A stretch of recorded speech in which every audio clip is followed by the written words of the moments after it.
Tuhan Yesus.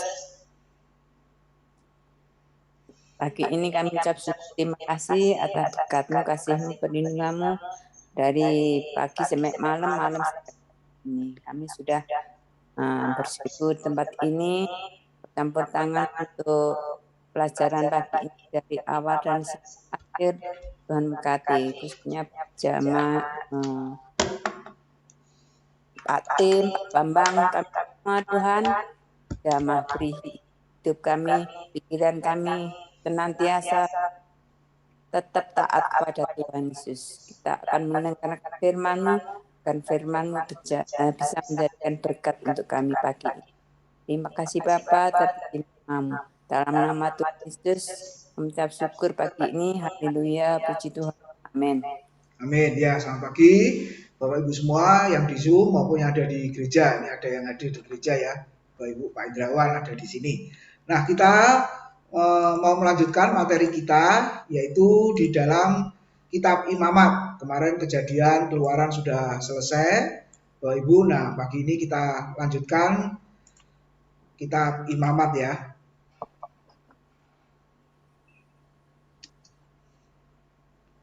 Ya, kalau kita melihat saudara, ciri khasnya kitab Imamat itu, nah mungkin ada anak Tuhan yang apa istilahnya ya, bosan baca kitab Imamat saudara ya, karena bicara soal imam-imam lalu korban.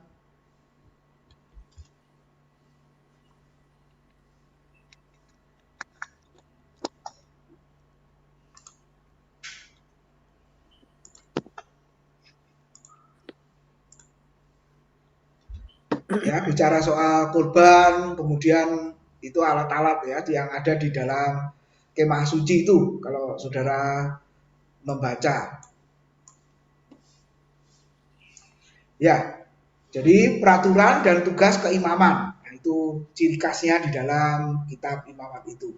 Kemudian berisi panduan tentang kehidupan yang kudus, jadi penekanannya tentang kekudusan. Kalau kita membaca, kalau kedapatan orang Israel tidak kudus atau melakukan kesalahan, itu hukumannya fatal. Ya, dilempari batu sampai mati. Kenapa? Karena Allah itu kudus. Makanya perintahnya diulang-ulang, dikatakan kuduslah kamu sebab aku Tuhan Allahmu adalah Allah yang kudus. Jadi ada yang bertanya, kitab Imamat ini mengerikan sekali gitu ya. Jadi ada kesalahan sedikit tidak boleh menghadap Tuhan. Bukan hanya tidak boleh menghadap Tuhan, hukumannya mati. Nah, itulah saudara yang kita lihat di dalam itu ya, kitab Imamat.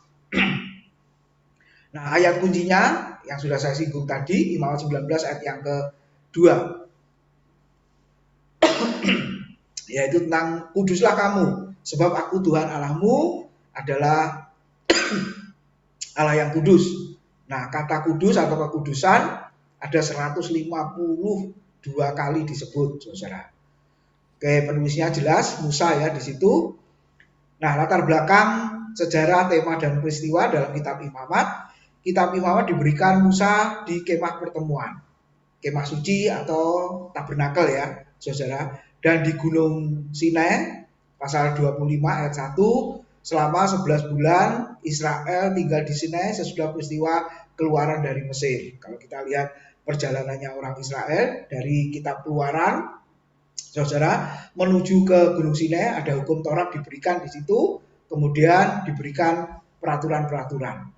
Nah, sepertinya di Gunung Sinai ini lama ya saudara. Kenapa? Di samping Musa memberikan peraturan, hukum, kemudian prakteknya juga dijelaskan di situ soal ibadah, saudara, makanya lama. Makanya tidak heran bisa 40 tahun ya di padang gurun. Kemarin kita sudah lihat tujuannya di samping untuk menguji, memurnikan siapa yang boleh layak masuk ke negeri perjanjian, saudara. Tapi yang kedua alasannya adalah hukum-hukum atau peraturan-peraturan itu dijelaskan kepada bangsa Israel, terutama soal ibadah. Begitu ketat ya ibadah yang harus dilakukan, saudara. Makanan haram halal ya itu ya, peraturan itu begitu ketat soal ibadah.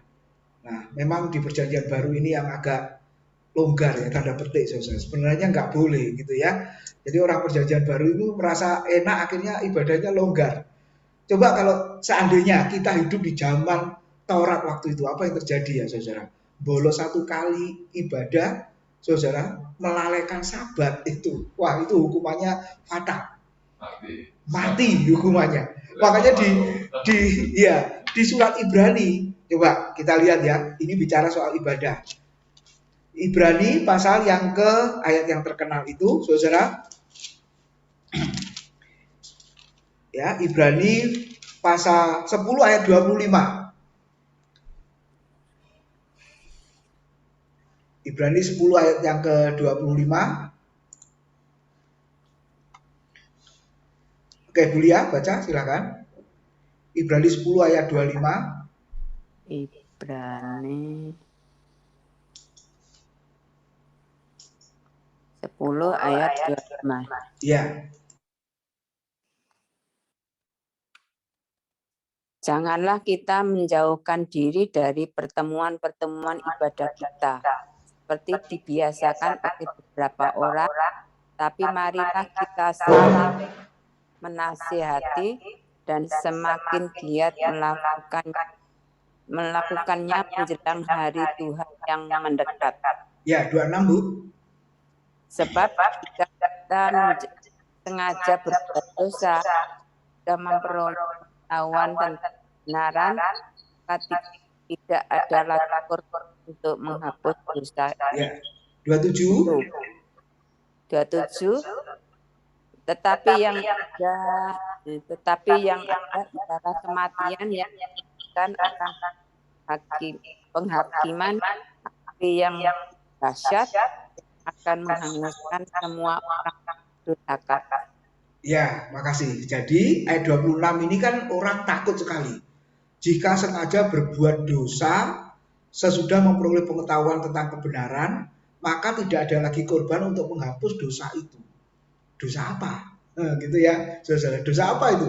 Bukan dosa berzina, mencuri, membunuh, bukan. Dosa ayat 25 itu tidak beribadah atau menjauhkan diri dari ibadah. Nah, sekali lagi ini konteksnya orang Israel ya di padang gurun berlakulah hukum Taurat. Makanya hukum yang keempat kan mengatakan ingat dan kuduskanlah hari Sabat. Itu maksudnya apa? Ibadah dan pelayanan.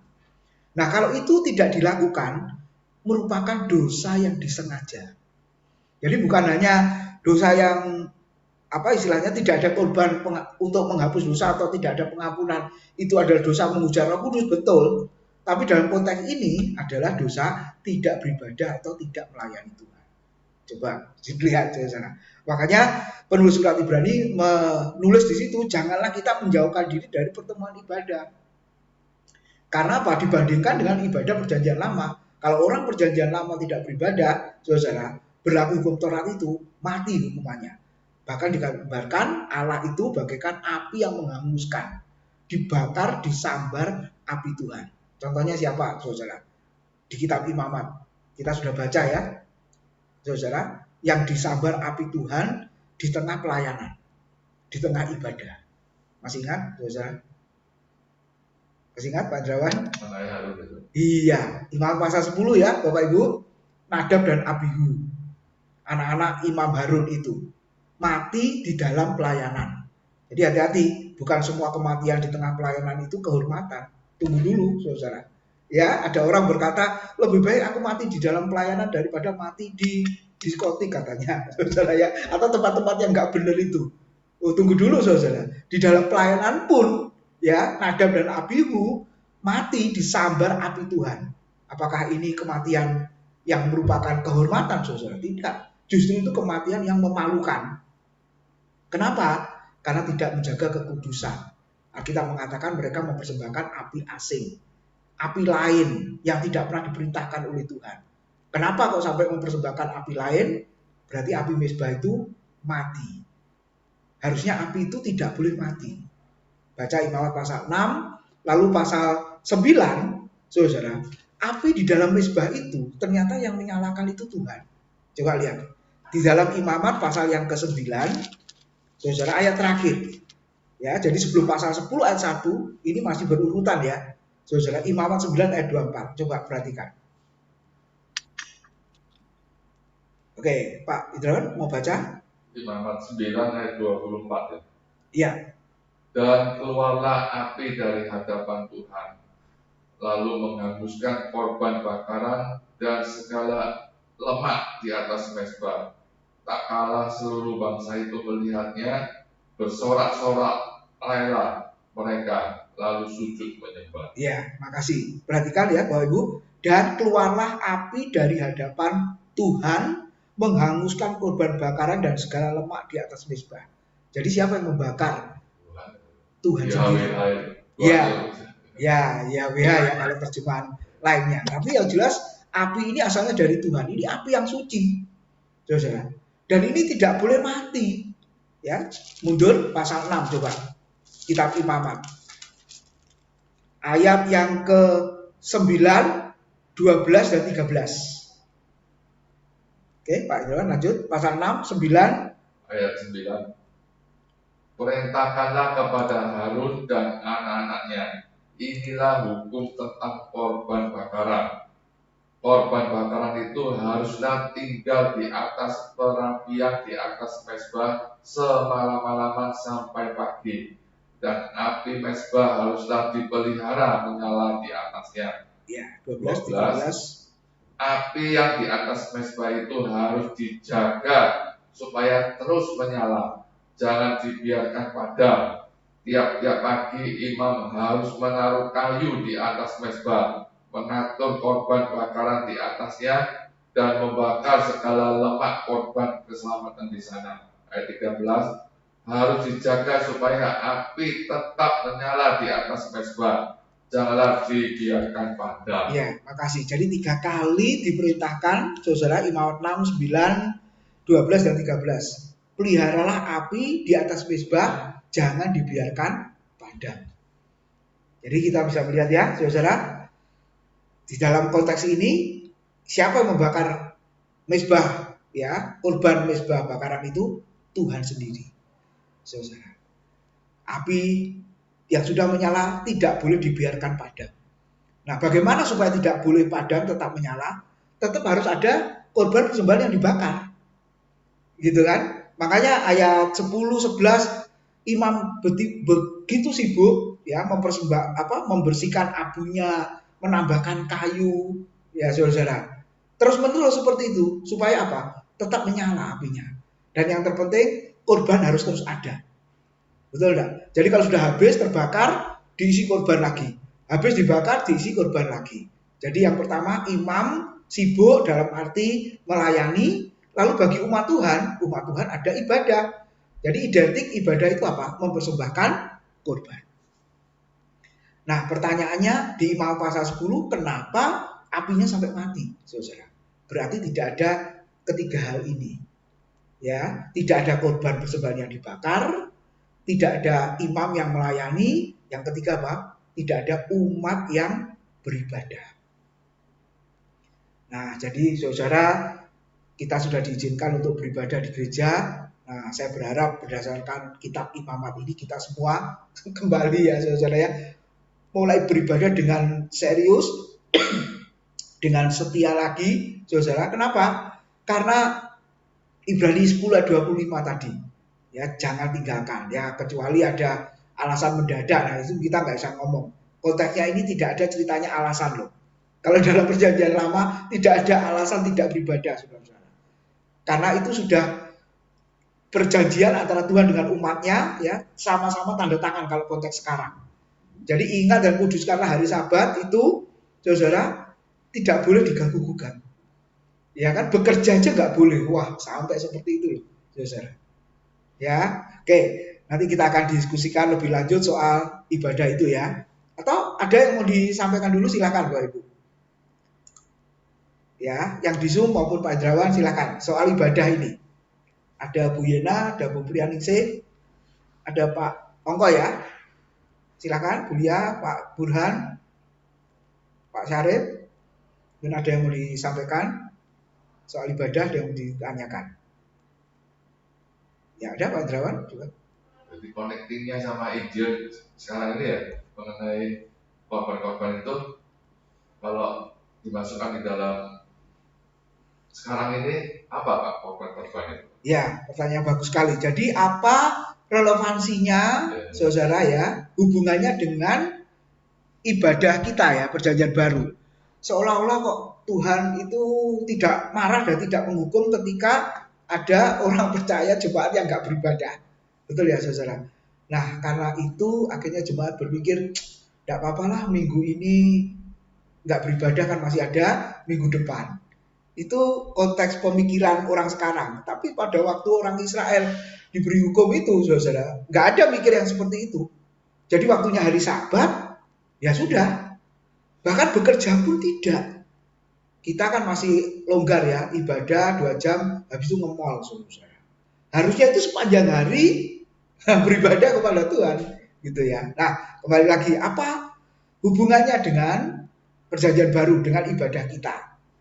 Oke, sebelum saya jawab, ada Bapak Ibu yang akan menyampaikan hubungannya dengan sekarang? Saudara? Nah, kita belajar PR. Bagaimana kita nanti melihat relevansinya antara PR dengan PB. Sebab kalau nggak ada relevansinya, percuma kita belajar PR. Dengan Injil. Iya, dengan Injil terutama ya. Perjanjian baru, Injil. Yesus, kata Allah. Ya, kitab Injil itu kan Yesus. Lalu setelah itu surat-surat, itu kan para rasul. Atau kehidupan orang Kristen, jemaat mula-mula. Ada di antara Bapak Ibu yang akan memberikan pandangannya? Hubungannya ibadah ya, lebih sempit skopnya adalah ibadah dan pelayanan tadi. Ya, ada? Silakan. Bulia, Pak Angko?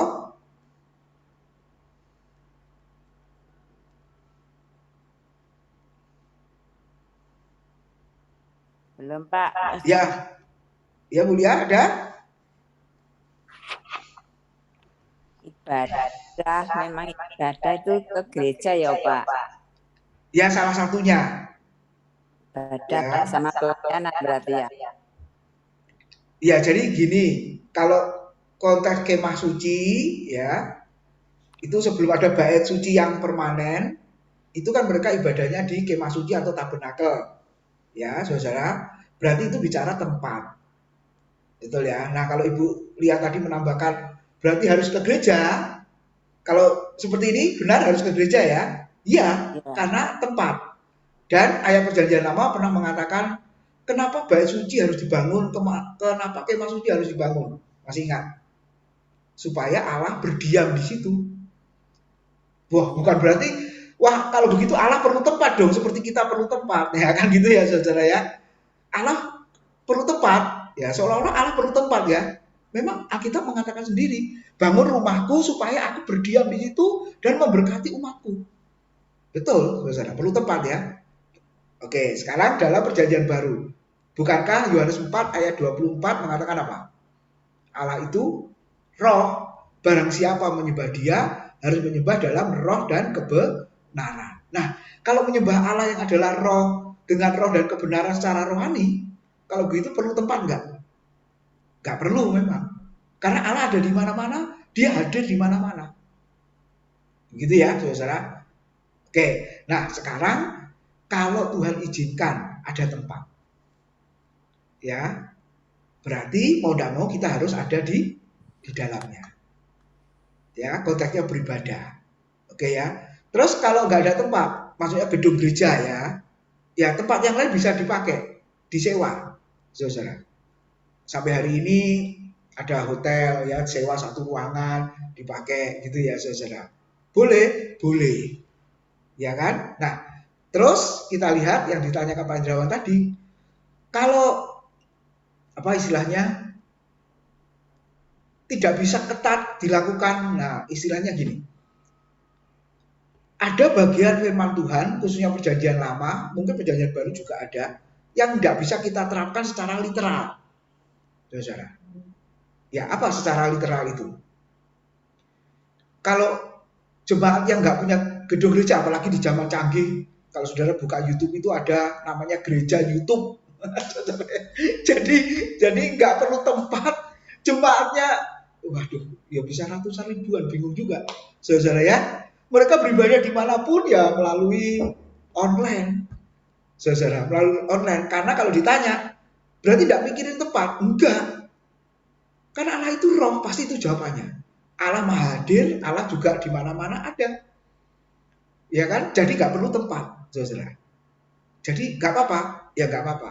Saya masih ingat dulu sebelum pandemi, saudara, gereja ini buka di mana-mana. Lalu ketika ditanya, buka di mana-mana? Di mana? Sewa mall, sewa hotel, ya, saudara, sewa tempat. Kok tidak mau bangun gedung permanen? Kenapa? Nah, apalagi sekarang pasti orang itu akan berpikir, wes tidak akan beli gedung atau bangun gedung permanen. Ya, saudara, karena ini sudah musim online. Kenapa? Alasannya Alkitabiah juga. Loh, yang dimaksud gereja itu kan kita. Ya, kumpulan orang percaya, bukan tempat. Oh, betul loh saudara ya. Kumpulan orang percaya bukan tempatnya.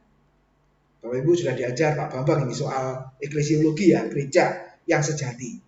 Ya, jadi nggak masalah gitu ya. Oke. Kalau yang ditanyakan Pak Andrawan, jawabannya ya gampang, kasih karunia, Pak. Ya kan? Jadi kenapa kalau ada orang Kristen yang tidak beribadah atau melayani tidak dihukum mati, tidak ingat hari Sabat, gitu kan? Ya kasih karunia. Lalu yang kedua, itu kan bicara literal lagi kan. Hari Sabatnya kan bukan Sabtu. Orang Israel Sabtu. Hari ke-7. Saudara ya, Sabtu. Kalau orang Perjanjian Baru, hari Minggu. Karena berdasarkan apa? Minggu pagi Kristus bangkit, Pak, bukan liburnya. Minggu pagi Kristus bangkit. Di samping itu juga yang kedua hari libur. Itu ya. Kalau kita melihat benang merahnya, jembatannya antara PL dengan PB. Jadi prinsipnya secara literal ada bagian firman Tuhan yang tidak bisa kita terapkan. Kenapa? Nah, ini jawaban yang mengerucut ya, yang tuntas. Karena kalau mau jujur, PL itu untuk orang Israel. Bukan untuk kita sebenarnya.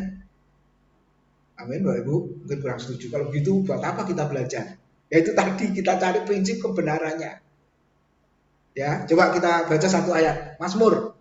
Nah, ini jawabannya ya. Pasal 147 ayat 19 dan 20. Ada di Zoom yang bersedia membaca? Mazmur 147 ayat 19 20, Bapak Ibu. Ya, Pak Ongko ada?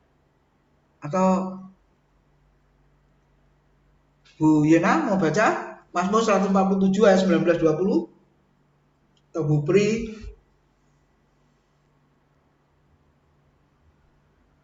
Atau kembali ke Bu Lia kalau gitu? Silakan. Mazmur 147 ayat 19-20. Mazmur 119 147 19-20. 147. Iya. Ayat 19-20.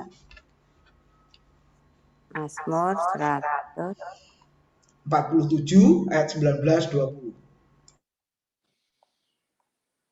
Ya.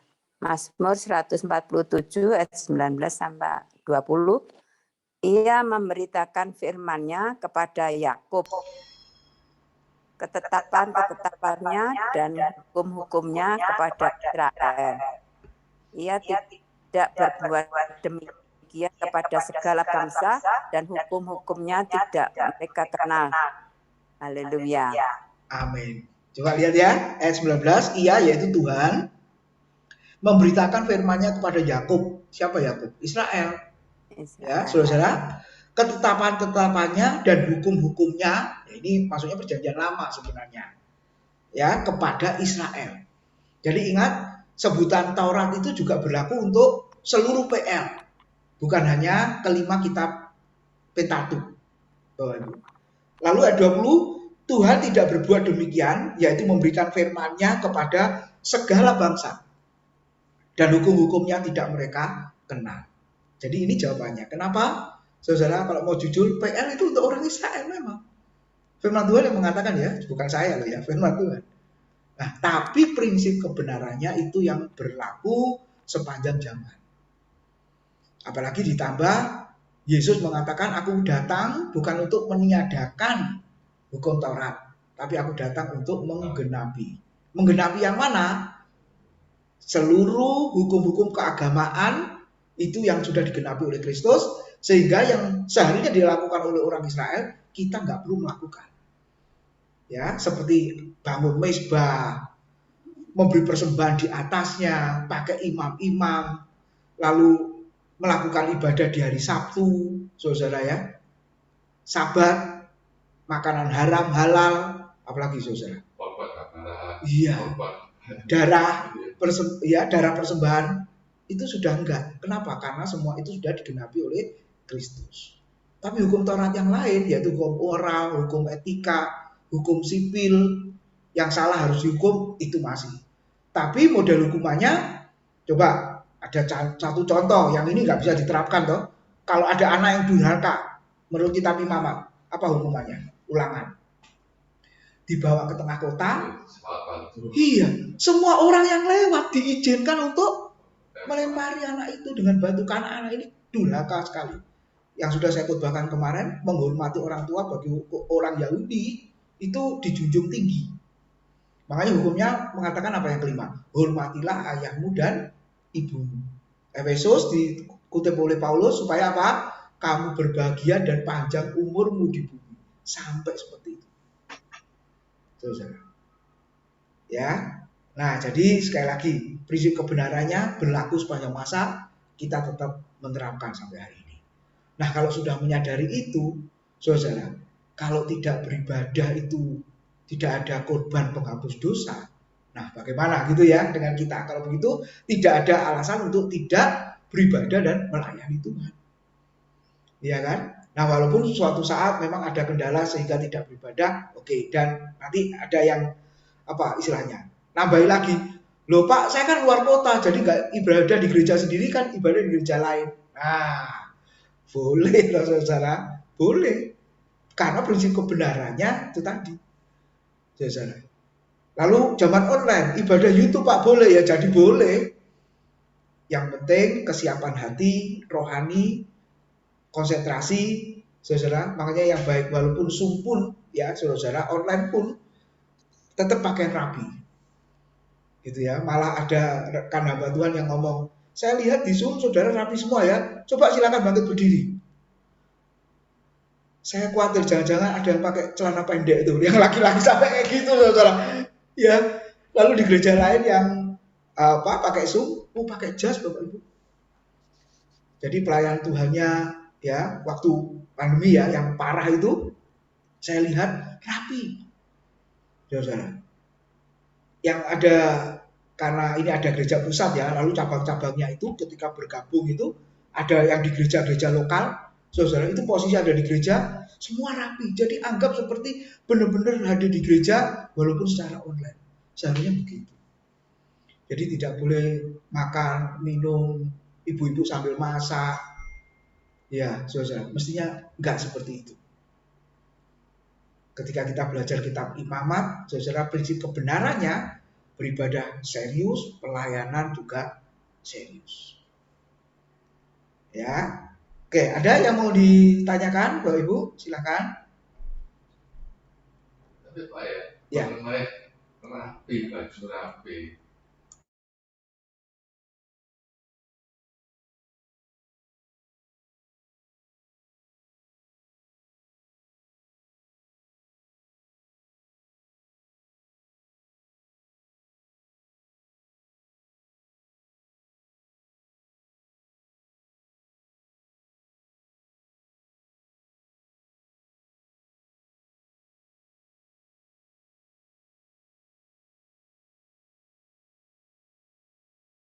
Iya tak ada boleh masuk gitu.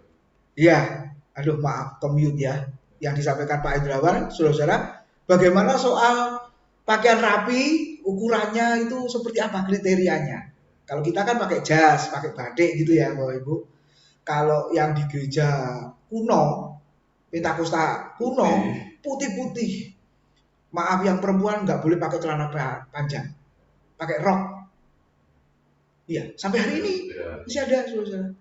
Nah, pertanyaannya, sekarang apalagi di luar negeri ya saudara, bajunya ya saudara ya, cerita di Amerika ya, ya seperti itu. Kalau kita melihat kok nggak sopan, tapi bagi mereka itu sudah biasa. Nah, ini masalah apa kalau gitu? Budaya ya, budaya kebiasaan setempat, budaya lokal. Tapi yang pakai baju bebas tadi pasti itu gereja Pentakosta Karismatik ya Pak ya. Kalau gereja yang Protestan begitu juga. Iya. Oh, yang pelayanan pasti pakai jas kan resmi kan? Atau pakai jubah? Enggak. Oh enggak juga. Oh, berarti sudah mulai luntur. Oh gitu ya. Kalau setahu saya yang Protestan itu malah lebih ketat Bapak Ibu, jas atau pakai jubah. Kalau acara penting apalagi berjamaah suci gitu ya, pakai jubah, panas. Bapak Ibu ya. Saya pernah khotbah karena berjamaah suci suruh pakai jubah. Seingat saya sekali itu. Saya nggak punya jubah, cari pinjaman teman hamba Tuhan yang gereja Protestan, saudara. Betapa panasnya gitu ya, menderitanya katanya. Ini ya. Kalau Bapak ngomong karismatik kan kuatnya luar biasa Pak. Jasa pelai-pelai jasa. Betul. Ada yang begitu. Karismatiknya bibir Pak. Iya. Karena dia produk dari sana ya, sudah hidup tinggal di sana. Pakai jin. Betul. Nah itu apa ya istilahnya ya budaya. Ya saya tidak bisa ngomong. Tapi kalau saya pribadi, ketika di mimbar saya berusaha yang rapi. Ya, yang pada umumnya. Karena kalau mau dibilang budaya, ya budaya kita sudah apalagi minggu pertama di gereja kita hukumnya wajib pakai jas, apalagi yang melayani ya gitu ya saudara. Bahkan pengurus pun yang nggak melayani pun kan juga pakai jas kan harusnya saudara. Ya itu aja yang kita terapkan saudara.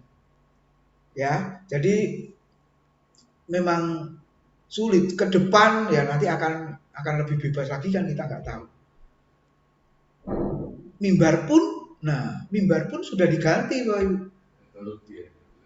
Ya, sudah tidak pakai mimbar yang ada salibnya. Gereja kita aja mimbarnya nggak ada salibnya. Ya, tapi kan masih mimbar bentuknya ya. Tapi ada sudah diganti meja tinggi tuh. Bunder meja tinggi ya kayak nanti pakai kursinya duduk ya. Khotbahnya duduk ya. Kursi yang di kafe-kafe itu loh Bapak Ibu ya. Nah, kalau kelompok-kelompok ini kalau kita tanya, pasti jawabannya loh yang penting kan pesan Injil itu disampaikan, Pak. Kenapa? Karena lingkungannya begini. Nanti kalau lingkungannya seperti ini, aku pakai jas rapi, ditertawain, ditolak saya. Ada yang argumennya seperti itu. Nah, jadi kembali lagi jawabannya apa? Budaya atau kebiasaan itu. Betul. Jadi kalau kita khotbah, katakanlah ada hamba Tuhan yang nggak pernah khotbah di Gibeon contohnya, lalu khotbah di situ pakai jas rapi, kayaknya jemaatnya kasak kusuk tuh pasti. Gitu ya. Kalau di tempat kita harus jas atau batik. Ya, dasinya pun kalau nggak dasi panjang ya dasi kolarinya. Saudara. Karena kebiasaan kita seperti itu. Kalau kayak seragam kebesaran pendeta itu apa? Yang seperti di Gloria jubah ya, betul iya betul, jadi pakai dasi biasa lalu di pakai jubah. Nah bergantung kebiasaan gereja itu. Memang tidak ada sinode yang memberi aturan ketat soal baju, memang nggak ada ya kecuali gereja Protestan memang. Tapi kalau Pentakosta Karismatik tidak ada di anggaran dasarnya nggak ada saudara. Karena memang budaya masing-masing ini yang beda-beda. Nah kalau di desa ya badian melulu gitu karena memang ya gitu ya pakai jas malah aneh dibilang ini kan budayanya Belanda ya Londo gitu ya. Betul pakai jas memang budaya sana barat bukan timur. Oke itu bukan yang esensi jadi nggak terlalu lah kita pusingkan ya saudara. Yang esensi ya soal ajaran, nah itu yang lebih penting. Yang ajarannya sesuai firman, nah itu lebih penting saudara. Oke, sudah habis ya. Ya, kalau tidak ada, ya saudara, kita lanjutkan sedikit lagi ya.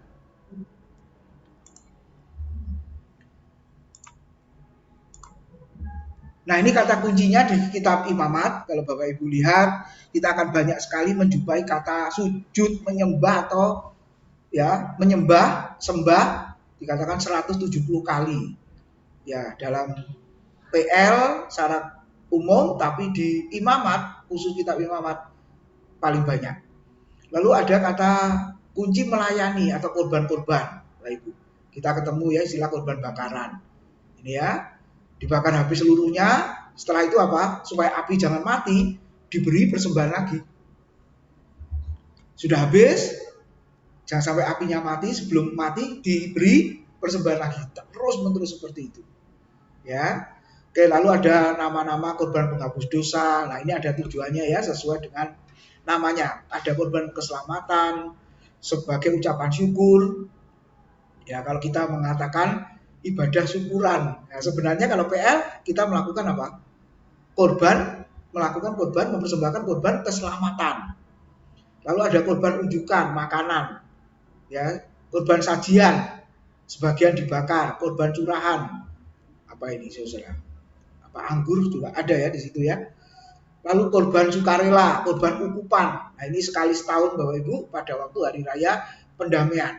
Harun masuk ke ruang Maha Kudus. Ya, biasanya masuknya di mana? Hanya di ruang kudus saja. Tapi ketika sekali setahun Imamat pasal 16 barulah Harun masuk ke ruang Maha Kudus. Saudara, mempersembahkan persembahan ya, membawa percikan darah lalu untuk pengampunan dosanya sendiri dan dosanya umat Tuhan. Sekali setahun. Ya. Tapi bukan hanya pengampunan dosa sekali setahun, enggak.